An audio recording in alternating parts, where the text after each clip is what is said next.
Are you really in control of your money? Or is the fear of losing control actually controlling you? 3 in the morning. The emperor wakes not to a rebellion, but to a number. Your accounts, your portfolio, your burn rate. He knows that feeling. He spent his last years chasing an alchemist's promise, terrified that even absolute power couldn't buy one more day. So let me ask you, if the man who unified China couldn't control his own pulse, what makes you think your spreadsheet can? I'm Eleanor Vale, and this is Ancient Eastern Mindsets. Tonight, I'm joined by Qin Shi Huang, the first emperor of China, and Diogenes, the philosopher who lived in a barrel. Emperor Diogenes, welcome. Emperor, you spent your life building a system to control everything. But at night, alone, what did that power actually feel like? Like holding a map of rivers that keep changing course. I could unify weights, measures, roads, but I could not unify my own sleep. The more I ordered, the more I knew what could break. Diogenes, you hear that the most powerful man in the world, and he's still afraid. Of course. He built a cage so large he could not see the bars. You do not own that empire. It owns you. A man who needs guards to sleep is not powerful. He is a prisoner of his own fear. You call it a cage. I call it a dam. Without it, the flood of chaos would have drowned everyone. But I will not pretend I did not lie awake counting cracks. So the illusion is that enough control will finally make you safe. Yes, I built the Great Wall to keep out the nomads. But the real enemy time, decay, my own failing body walked right through the gates. Your spreadsheets are just smaller walls. He finally says something true. Your numbers are not protection. They are a mirror showing you what you are terrified to lose. The only wealth that cannot be stolen is wanting nothing you can count. So, Emperor, you say the real enemy walked right through the gate. Then what's the point of building a system at all? Because without one, you drown in the chaos before the enemy even arrives. A man without a system for his resources is like a kingdom without roads. Every decision is a new negotiation, every expense a surprise raid. You must standardize. Budget, portfolio, insurance, these are your weights and measures. They make your money legible to you. But that sounds exhausting. A second job? It is. But exhaustion from order is different from exhaustion from chaos. The first, you can plan. The second plans you. Listen to him. He's selling you a cage and calling it a chariot. Your system is just a prettier word for chains. You count your coins, you track your spending, you obsess over your net worth, and you call this freedom? You've simply traded one master for another. The master of the spreadsheet. You mistake all structure for a prison. Without the chariot, you go nowhere. Without the cage, the beasts eat you. The question is not whether to build, but who holds the key. The key? He speaks of keys while living in a fortress of his own making. I hold nothing, so nothing holds me. Your financial plan is a confession of what you're afraid to lose. My only budget is sunlight. My only portfolio is the trust that I can find another meal. Diogenes, that's a beautiful provocation, but most people have children or aging parents or a landlord who doesn't accept sunlight as rent. Where's the room for that? Then they have already chosen their chains. But let them not pretend the chains are a philosophy. Call it necessity, not virtue. He is right about one thing. A system without awareness becomes a prison. I built roads, but I also built walls that trapped me inside my own fear. When you make your budget, ask yourself, does this serve my life or do I serve the numbers? My barrel is my kingdom, and my kingdom has no tax collectors. I own nothing, so nothing owns me. And the child shivering beside you? The old woman who cannot beg. Your freedom is a luxury only the strong can afford. I built granaries so the hungry could eat. A system is a promise that protection will not depend on the charity of a sunny day. A promise written by the man who holds the sword. You call it protection, I call it a leash. I have seen the backs that built those granaries. But do not mistake my regret for an argument against structure.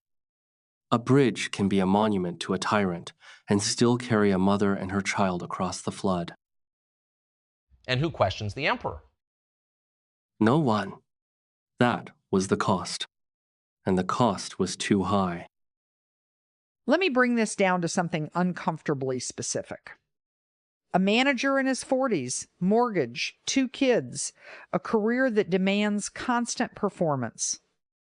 He tries your discipline, Qin Shi Huang. He budgets every yuan, standardizes every routine, but he also hears Diogenes whispering, "You are building a gilded cage."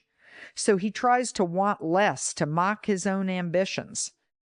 And now he is frozen ashamed of his discipline, terrified of his desires. What is he supposed to do?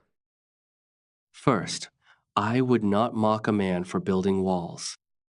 I would ask, what storm is he keeping out? A mortgage is not vanity. It is a roof over children.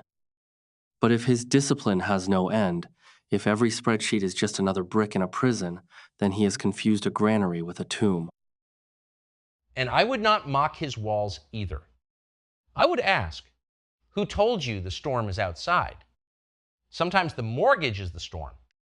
You call it security, but you are just paying the jailer in installments. The man is not frozen because he is weak. He is frozen because both of you have sold him a lie, that there is a system to beat fear. There is a system to manage it. Not to beat it, to manage it. My roads did not end the threat of famine. They made it survivable.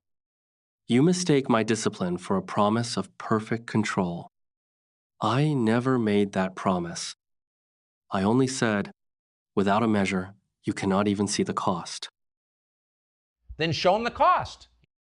Not in coins and mornings he will never get back, in children who learn that love is a line item.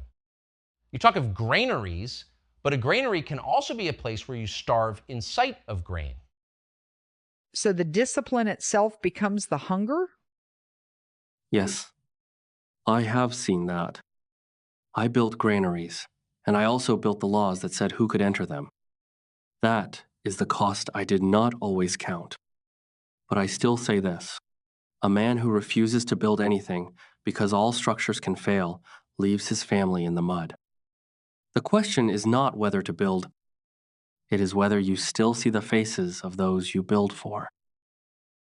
And whether you can stop building when the walls are high enough, most of you never ask that. You just keep adding bricks until the sun disappears.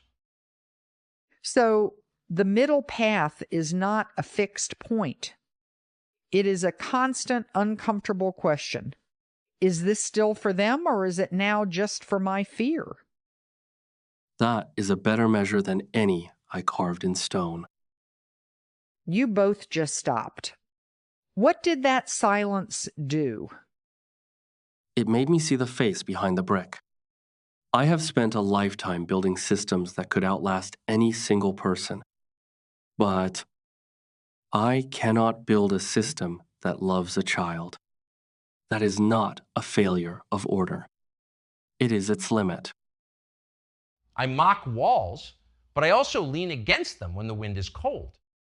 I tell men to want nothing, yet I still want them to hear me.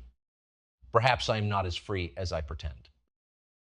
So the great system builder admits love escapes measurement, and the cynic admits he still craves an audience. What do we do with that? We stop pretending any philosophy can erase the mess of being human. My roads connected cities, but they could not connect one heart to another.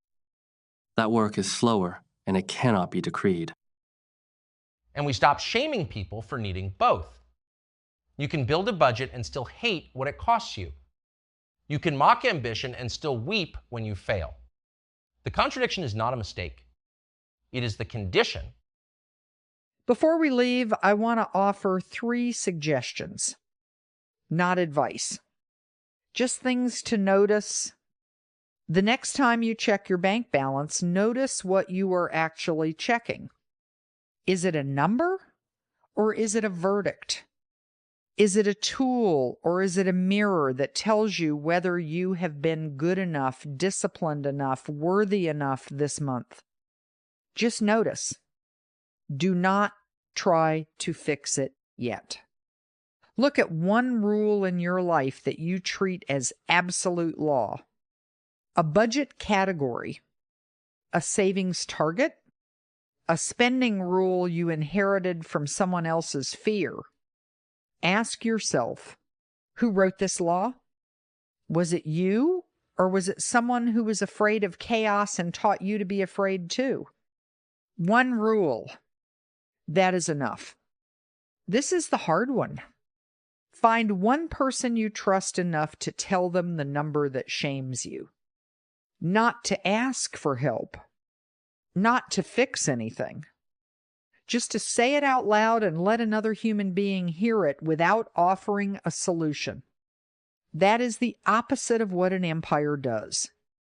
Empires do not confess. People do. See you next time.